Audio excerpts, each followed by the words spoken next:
ಮುಖ್ಯಮಂತ್ರಿಗಳು ಹೇಳಿದ್ದಾರೆ ಈ ಒತ್ತಡ ಜಾಸ್ತಿ ಆಗ್ತಾ ಇದೆ. ಈ ಥರ ಅಂದರೆ ಮಂತ್ರಿ ಮಾಡಬೇಕು ಅನ್ನೋಂಥದ್ದು, ಸಮುದಾಯಗಳನ್ನ ತಗೊಂಡ್ಬಂದು ಮಠಾಧೀಶಗಳ ಹತ್ರ ರಾಜೀನಾಮೆ ಕೊಡ್ತೀನಿ ಅನ್ನೋದು.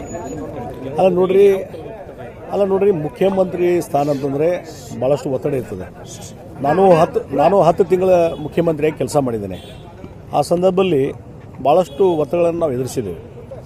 ಮತ್ತು ಮಾನ್ಯ ಯಡಿಯೂರಪ್ಪನವರು ಅವರ ಒಂದು ಹೆಚ್ಚಿನ ರೀತಿಯಾದಂಥ ಪ್ರಯತ್ನದಿಂದ ಇವತ್ತು 17 ಜನ ಶಾಸಕರು ರಾಜೀನಾಮೆ ಕೊಟ್ಟು ಇವತ್ತು ರಾಜ್ಯದಲ್ಲಿ ಭಾರತೀಯ ಜನತಾ ಪಾರ್ಟಿ ಸರ್ಕಾರ ಬಂದಿದೆ. ಯಡಿಯೂರಪ್ಪನವರು ಮುಖ್ಯಮಂತ್ರಿಗಳಾಗಿದ್ದಾರೆ, ನಾವೆಲ್ಲ ಮಂತ್ರಿಗಳಾಗಿದ್ದೇವೆ.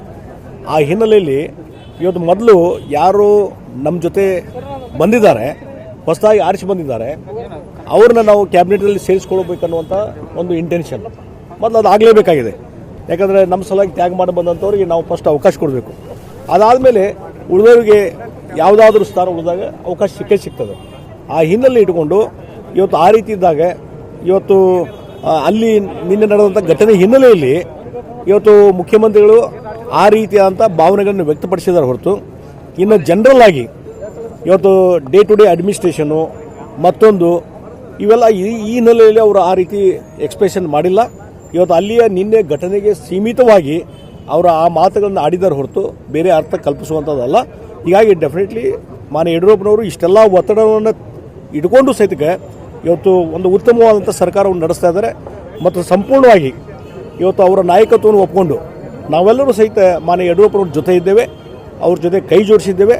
ಅವರಿಗೆ ಎಲ್ಲ ರೀತಿಯಾದ ಬೆಂಬಲವನ್ನು ನಾವೆಲ್ಲ ಮಂತ್ರಿಗಳು ಇಡೀ ಭಾರತೀಯ ಜನತಾ ಪಾರ್ಟಿನ ಅವ್ರಿಗೆ ಕೊಡ್ತಾ ಇದ್ದೇವೆ. ಅವರ ಹಿಂದೆ ನಾವು ಗಟ್ಟಿಮುಟ್ಟಾಗಿ ನಿಂತಿದ್ದೇವೆ. ಹೀಗಾಗಿ ಅವರು ಯಾವುದೇ ಒಂದು ಒತ್ತಡಕ್ಕೆ ಒಳಗಾಗಲಾರ್ದೇ ಇವತ್ತು ಆಡಳಿತ ನಡೆಸಬೇಕು ಅನ್ನುವಂಥದ್ದು ನಮ್ಮೆಲ್ಲ ಒಂದು ಹೆಚ್ಚಿನ ರೀತಿಯಂತ ಬೆಂಬಲ ಇದೆ ಅಂತ ಸರಿ. ಯಾವುದೇ ಮಠಾಧೀಶರಲ್ಲಿ ಯಾವುದೇ ಸಮಾಜ ಆಗಿದೆ ಈ ರೀತಿ ಬಹಿರಂಗವಾಗಿ ಸಮಾಜವನ್ನು ಎತ್ತಿಕೊಳ್ತೀವಿ, ನಿಮಗೆ ವಿರೋಧ ಆಗ್ತಾರೆ ಅಂತ ಹೇಳಿಕೆ ಕೊಡೋದು ಎಷ್ಟು ಮಟ್ಟಿಗೆ ಸರಿ? ನಾವು ಒಂದು ಜನರಲ್ ಆಗಿ ಹೇಳ್ತೀನಿ, ನಾನು ಇವತ್ತು ಕ್ಯಾಬಿನೆಟ್ ರಚನೆ ಮಾಡುವಂಥದ್ದು, ಸಂಪುಟ ರಚನೆ, ಯಾರನ್ನ ಮಂತ್ರಿಗಳನ್ನ ತೆಗೆದುಕೊಳ್ಬೇಕು, ಯಾರನ್ನು ಬಿಡಬೇಕು, ಇದು ಸಂಪೂರ್ಣವಾಗಿ ಮುಖ್ಯಮಂತ್ರಿಗಳ ಪರಮಾಧಿಕಾರ. ನಮ್ಮ ಸಂವಿಧಾನವೂ ಹೇಳ್ತದೆ ಇದು ಮುಖ್ಯಮಂತ್ರಿಗಳ ಪ್ರಯಾರಿಟಿ. ಹೀಗಾಗಿ ಅವ್ರಿಗೆ ಬಿಟ್ಟಂಥ ವಿಚಾರ. ಇವತ್ತು ಬೇರೆಯವರು ಒಂದು ಅಡ್ವೈಸ್ ಮಾಡ್ಬೋದು, ಇಲ್ಲ ಇಂಥವ್ರು ಸೇರಿಸ್ಕೊಂಡು ಒಳ್ಳೇದಾಗ್ತದೆ, ಇಂಥವ್ರು ಆದರೆ ಈ ರೀಸನ್ಗೆ ಒಳ್ಳೇದಾಗ್ತದೆ ಅನ್ನುವಂಥದ್ದು. ಮತ್ತು ಈಗ ಎಲ್ಲ ಸಮಾಜಗಳಲ್ಲಿ ಸಹಿತ ಇವತ್ತು ನಮಗೆ ಸಮಾಜಕ್ಕೆ ಸಂಬಂಧಪಟ್ಟಂಥವ್ರನ್ನ ಮಂತ್ರಿ ಮಾಡಬೇಕನ್ನುವಂಥ ಅಭಿಲಾಷೆ ಇದೆ.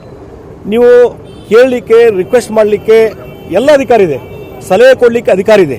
ಆದರೆ ಇವತ್ತು ಇವ್ರನ್ನ ಮಂತ್ರಿ ಇಂಥವ್ರು ಮಾಡಲೇಬೇಕು, ಅದು ಮಾಡದಿದ್ದರೆ ನಮ್ಮ ಸಮಾಜ ನಿಮ್ಮ ಜೊತೆ ಇಲ್ಲ ಅನ್ನುವಂಥ ಆ್ಯಂಗಲ್ ಮೇಲೆ ಮಾತಾಡಿದರೆ ಅದು ತಪ್ಪು ಅರ್ಥ ಕಲ್ಪನೆ ಆಗ್ತದೆ.